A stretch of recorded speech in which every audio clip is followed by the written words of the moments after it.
In this video, let us explore string processing methods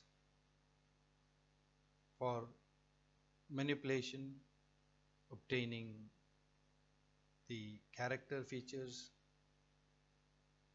extract string contents based on basic matching, that is prefix and suffix. Also to split a strings based on the delimiter, as well as to join the multiple strings with the delimiter.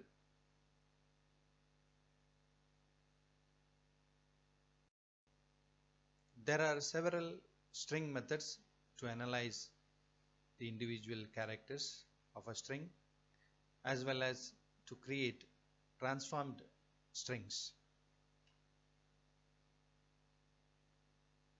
The important and basic functions are upper, lower, is upper, is lower string methods. Upper and lower methods return a new string where all the letters of a original string are converted either to uppercase or lowercase based on the choice of upper or lower string function. Remember, these methods do not change the string itself because string is immutable data type. These methods will return a new string values with the appropriate manipulation. Here is an example. We have a string hello world, and we convert that string to uppercase with the upper method, and also we can convert this method to a lowercase with the function called lower. The methods upper and lower are helpful to make case insensitive comparison. Let us take up the example. Let us we want to display a message for the occurrence of a word great, a smaller, either is a smaller case or upper case, or maybe a combination of upper and lower case. What we have to do is we read the strings from the users, and we have to convert to either to uppercase or lower case. Here we will convert it to a lower case, and then we compare whether the lower case version of the red string is equal to a great, the lower case great. Then we can say that it's an occurrence which matches to a word great. This is how we can apply this lower or upper method to have in case insensitive comparison. The is upper and is lower methods are Boolean methods which return true if the string has at least one letter and all the letters are uppercase or lowercase respectively. Uppercase for is upper and lowercase for is lower. Let us take up the example. Let us take up the example. We have a string hello world. Let's apply is lower function, and this returns value false because string contains one uppercase letter, and even applying is upper also results in false because we don't have the uppercase letters, only we have one uppercase letter. If we apply this upper is upper onto the string hello, it returns a value true, as well as for this example also we get a value true because this string contains the other characters apart from three lowercase letters. Since we have all the letters lowercase, this returns a value true. And if we apply is lower onto other characters, that means digits, this returns a value false because the is lower or is upper function demands at least one character which is a letter, which fails in this case. Similarly, for is upper we get the value false because we have all the characters which are digits, no a single letter present in that string. Since upper and lower string methods return a strings, we can use other methods along with the upper and lower string methods. Let us take up the examples. Hello dot upper will convert all the characters of this string to uppercase, and we will convert again back to the lower case. Hello dot upper will convert all the letters to uppercase and then again converts back to the lower case. This is a result. This is how we can apply the different string methods one after the other. Let's check the last one. Here we have a function, the string hello, and we convert it to lower case, and we test whether it is lower. Yes, because all the letters are converted to lower case, and then we are going to check whether the string contains the lower case letters, and it returns true because all the letters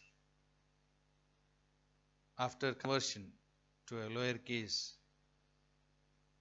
function results in lower case string, and thereby the is lower will returns a value true. Along with is lower and is upper functions, there are several other string methods which have names beginning with a word is, and these methods return a Boolean value that describes the nature of a string.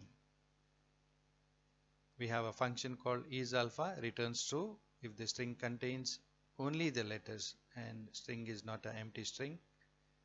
IsAlnum returns true if a string contains only letters and digits, numbers. IsDecimal returns true if the string contains only a numeric characters. IsSpace returns if the string contains only tabs, spaces, and new lines. And finally, isTitle returns true if a string contains only words that begin with uppercase letter followed by all lowercase letters. Let us take up the example. Hello dot is alpha, it returns true. Hello dot hello 123, it returns false because it is alpha numeric, and if we apply isAlnum, it returns true. Hello dot isAlnum, again this return true because it contains the alphabet and 0 numbers. 123 is decimal, returns true, and the spaces with is space return true. And the string like this with a method isTitle return true because the first letter of every word is a capital. You can see, you can notice this. And for this also it returns a value true. It is for all the words, not the numbers. And for this it fails because the n is lowercase, not capital. And again it fails. We have one word with all letters are capitals. And these is alpha, is alnum, is decimal. These methods are helpful to validate normally the user's inputs for different purposes. Let us take up the examples for input validations. First is a validation of age. As the age is a number, we go on ask the user to enter the valid input. We read age from the user as a string of digits, and you check whether the age is decimal. If it is decimal, you proceed. Otherwise, that means you proceed in the sense we terminate this loop, ever loop, and we proceed with the further processing. And this segment will wait for the user to give a valid password having a mix of letters and numbers. What we do is we go on repeat, ask the user to enter the input password having letters and numbers. As long as the user doesn't give the correct input password with alphabets and numbers, we are going to print the same message saying that select a new password. Once the password entered by the user contains alphabets and numbers, then we terminate this loop and we proceed further. This is a very trivial example, validating age as well as validating the password with a simple combination of letters and digits. We have two basic pattern matching string methods. They are starts with and ends with. The starts with will check the existence of a prefix string, wherein we mention the prefix string as an argument, and ends with check for the presence of suffix which is passed as an argument. And these methods will have implicit string variable. It means that string variable dot starts with is the syntax to access or to make a call to these two functions, and these two functions will return true if the string value they are called on begins or ends with the argument that is being passed to these functions. In case of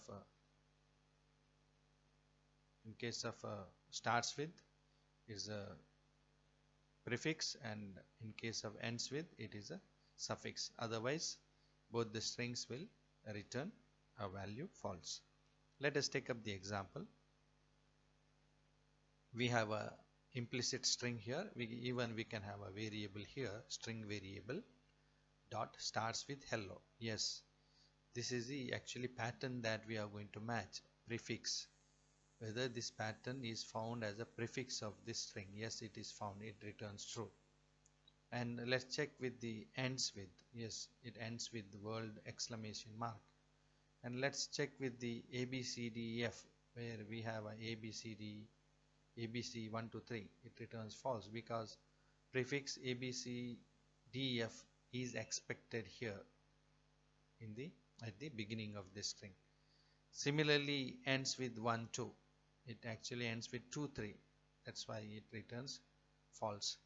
And you can have the prefix itself as a string here. This is a pattern that we are going to match with both starts and ends with, and that is exactly the same string. Again, these two instances return a value true. And this is a very good function to check given a line of text starts with some pattern, as well as we can check whether the line ends with some set of characters or even letters. We have two very important and useful methods called join and split. The join method is useful when we have a list of strings and we want to merge them together into a single string by inserting a delimiter, which can be a space or a comma or a hyphen or underscore or whatever. And this join method is called on a string, normally on a delimiter character or even can be a set of characters as a substring, and we pass the list of strings as an argument to the join, and this function will return a new string which is a concatenated string.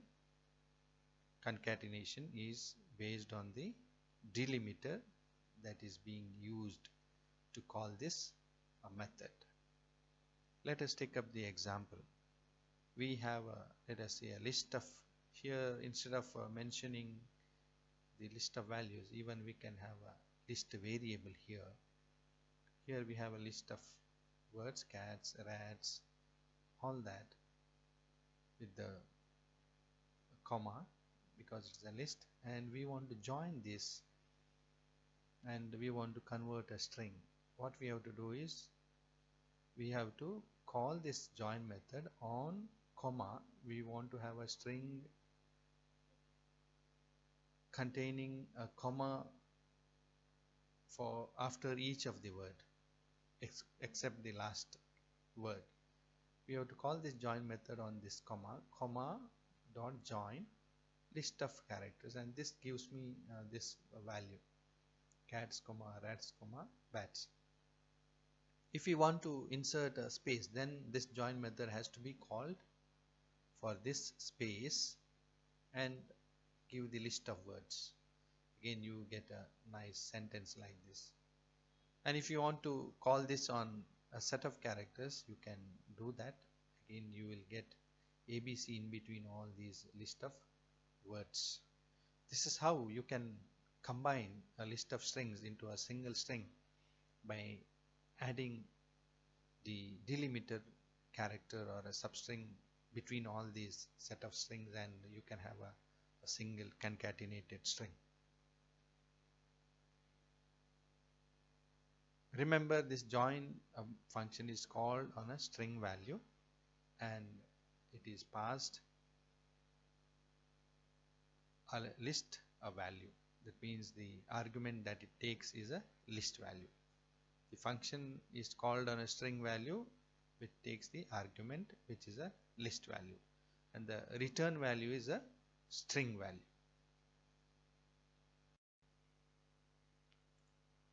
We have second function, split method, which does the opposite of join.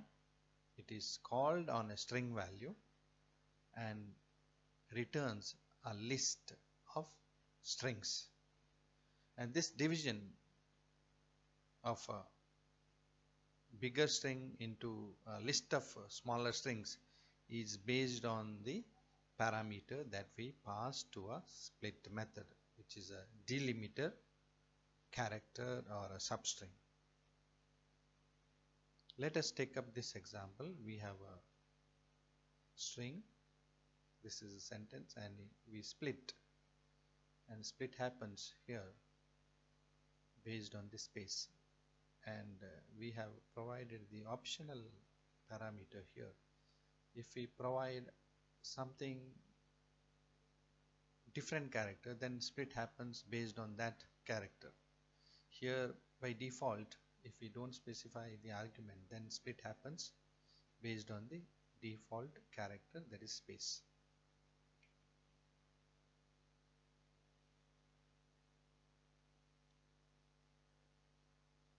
Let us take up this example. We have a string like this, and we want to split this into a list of words based on the delimiter, not a character, here is a string based on ABC. We want to eliminate this ABC. What we have to do is you split this string based on the occurrence of ABC. When there is an occurrence ABC, remove ABC and split that entire string based on this occurrence of ABC. Here this is the first word, and this is the second word, and is the third word, and the Simon is the last word. Let us take up one more example here. We want to split this string based on a character, not a space, different M. You can see here my NA, space NA is the first word, and then this is second word, and this is a third word. This is how you can split the larger string into a list of smaller strings based on the delimiter character or a delimiter substring. Remember, this is exact opposite operation of a join. Join operation works on the delimiter character or a string, substring, and it joins the list of strings into a single string.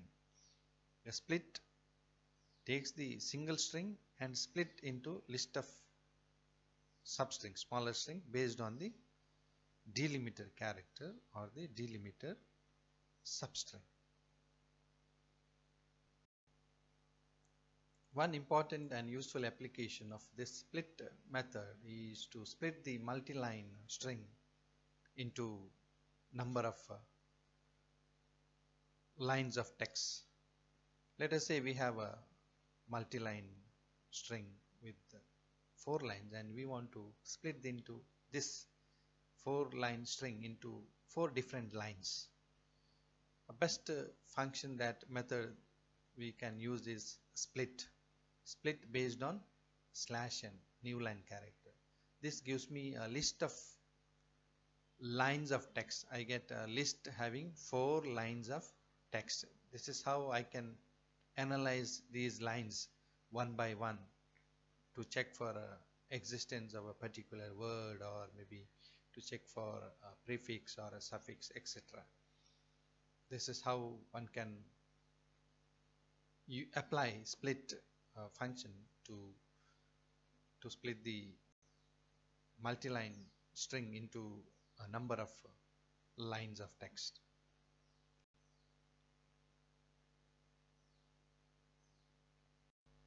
Let us take up the programming exercises. First problem is to find the frequency of words present in a line of text. Let us understand this problem and try to identify suitable data structures and the relevant methods to address this problem.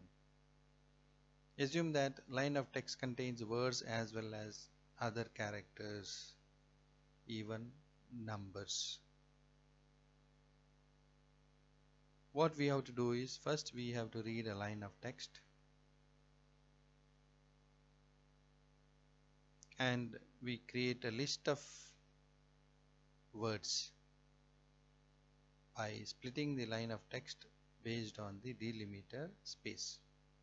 Now list of words even contain the numbers, and we are not interested in to count the frequency of the decimal numbers, only the words having alphabets. What we have to do is, we read each of the word and we check whether it is contains only alphabets. There is a function called isAlpha, and if that word is there, we put it in a different list.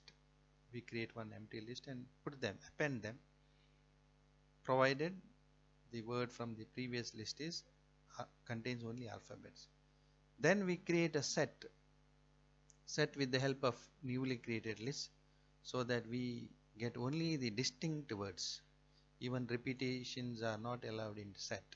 There is a function called set of the argument. Argument we pass to this set function is a newly created list, and this set contains now only the distinct words, and for each of these distinct words we use the count method of the list previously created, that new list containing only the words having alphabets, and the count method will gives you the number of occurrences of a particular word within the list, and thus we can have the frequency counter or frequency of words present in a line of text. Let us see this program.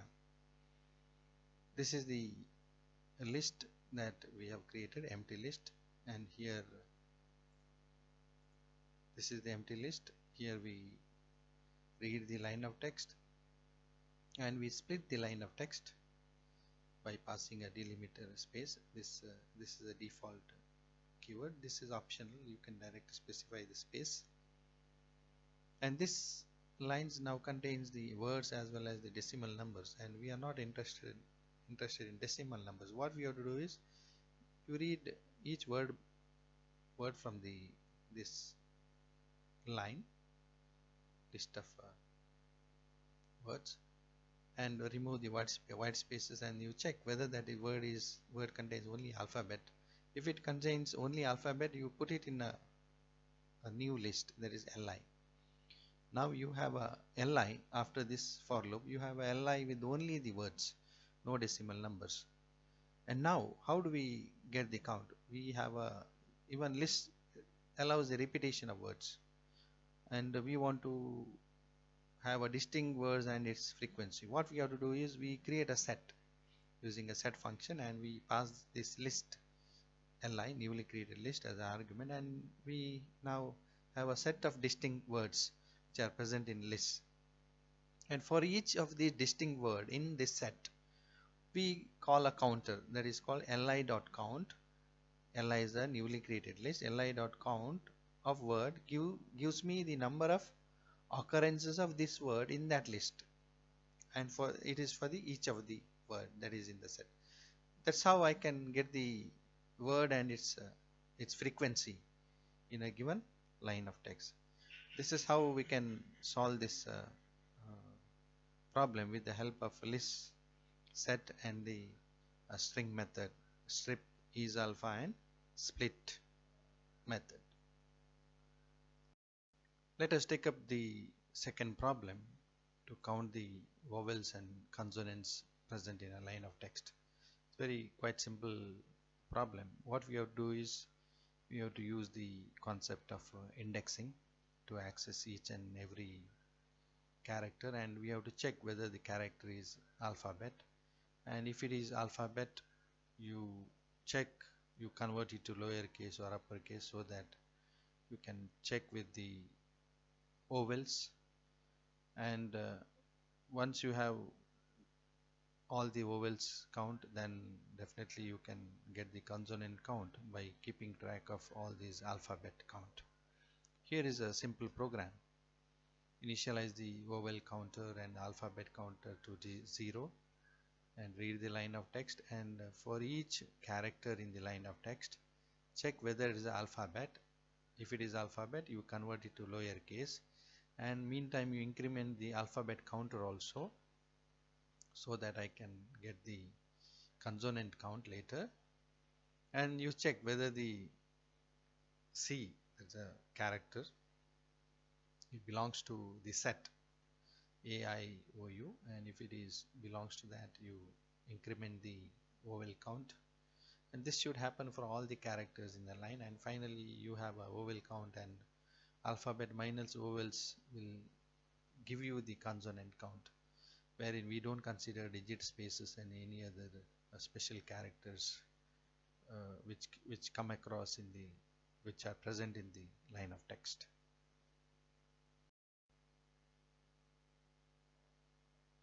This last problem is to find a solution to check whether a text, a multi-line string, represents a request letter from a student.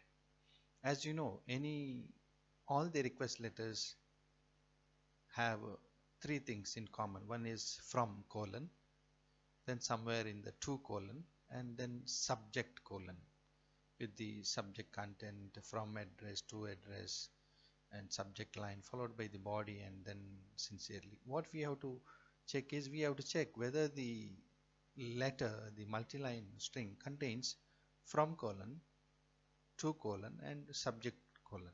If these three things are there, surely one can say that it contains some kind of a letter, request letter. How do we do this, solve this problem? We read the multi-line string from the user, or directly from a file, or even we can code that as a multi-line string with the triple quotes. And once you read that multi-line comment, what you have to do is you have to split that multi-line comment into a list of lines. using a split. The splitting will happen based on new line. Once you have a number of lines, take each line at a time and you check whether that line starts with either from colon or to colon or subject colon, because every letter from to subject will always found at the beginning of the line. What you have to do is, before checking from, to and subject with the method called starts with, you have to strip off all the white spaces and create 3 indicators whether there's the presence of from, to and subject, and if all the 3 indicators say that yes, those words have been identified or recognized, then definitely one can decide or conclude saying that the multi-line string is a letter. Let us take up the program. Let's see the program. This is a sample letter what we have here. In the left side of the presentation here, this is sample letter. From is there, to is there, and you can see this white spaces here, here also blank spaces and some content, and we have used a triple quotes, and this is a letter, is a string, multi-line string. Even we can read this string as a from the console, and what we have to do is we have to create 3 indicators, from, to and subject. Initially we say that there is no from, to and subject line in the letter, and then we split the letter based on new line. Now we have a lines, number of lines, that is from Rajesh first line, 5th semi 16 second line, 1 blank line, and so on. And for each of the line, remove all the white spaces, white space from the left side as well as white space from the right side. Strip function will remove the white spaces, okay, white spaces from the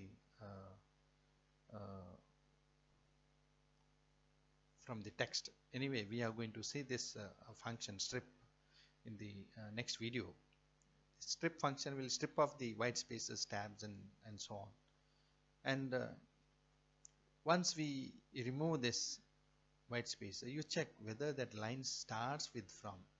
If it starts with from, update the indicator, from indicator. Similarly, somewhere if you find that the line starts with to, update the indicator as well as for the subject. And finally, outside this, once all these lines are checked, tested, you check whether all these indicators are set to 1. If all these indicators are set to 1, that means this multi-line string is a request letter, otherwise it is not a request letter. This is how one can decide whether the letter is a request letter, and if it is a request letter, definitely one can process that letter by identifying the designated portions or interesting lines or interesting patterns. Thereby we can automate a lot of things of processing that letter.